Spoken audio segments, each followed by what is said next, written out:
that Britain and America were intervening in Syria in the interests of human rights. How could that possibly be? Britain and America are the biggest supporters of dictatorship in the Arab world before and now.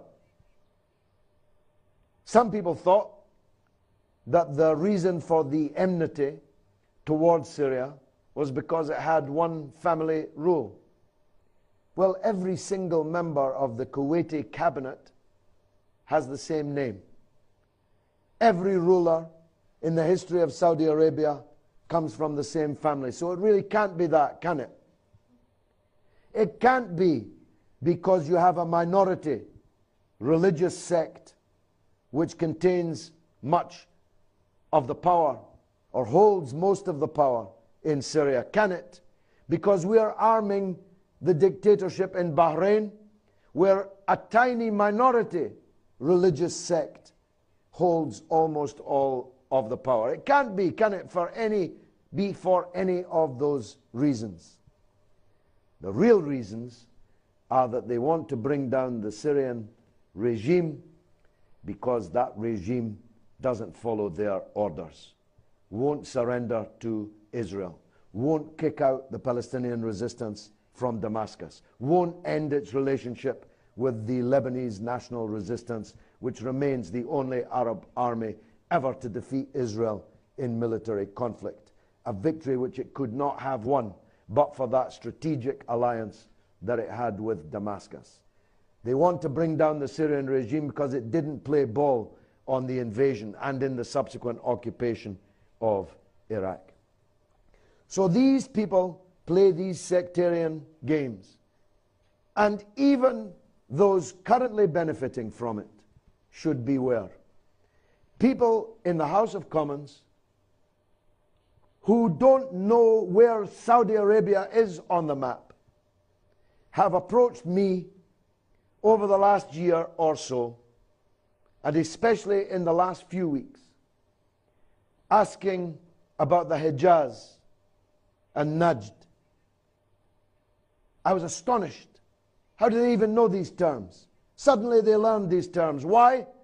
Because already they're thinking, maybe we have to divide what is called Saudi Arabia, and maybe we have to tell the Shiites in the eastern province that actually we might be prepared to support you having your own country because you've got all the oil, and we're not all that interested in Mecca and Medina, believe me.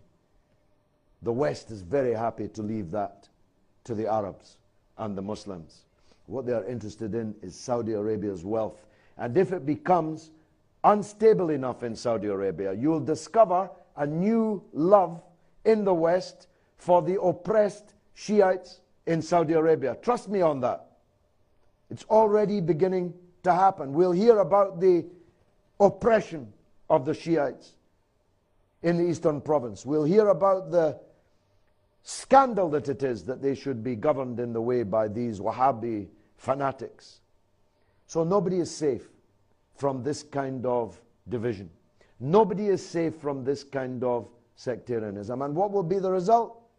Instead of 23 Arab countries, we'll have 33 or 43 or 63. We won't have countries at all. We'll have emirates like the one currently visible emerging in Libya after the NATO bombardment and the overthrow of the Gaddafi dictatorship. It would suit them well, because then they could divide and rule the Arabs for another 100 years most securely. Thank you very much. You have to know this. The West has no interest in Islam. The West has no interest in differences in Islam. The West has no differences no interest in the situation of Christians in the Middle East. We used to hear it in Lebanon. The West was supporting the Christians in Lebanon.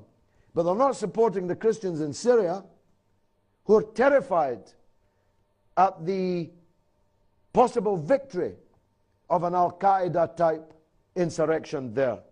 They're not supporting the Christians in Palestine, almost all of whom have been given green cards to leave the country and forget it. Please don't think that they care about your religions. Please don't think that they care about your confession, your particular sect. They only care about continuing to own and control the Arab world because of the wealth which lies underneath it and because of the strategic importance which it holds and continues to hold.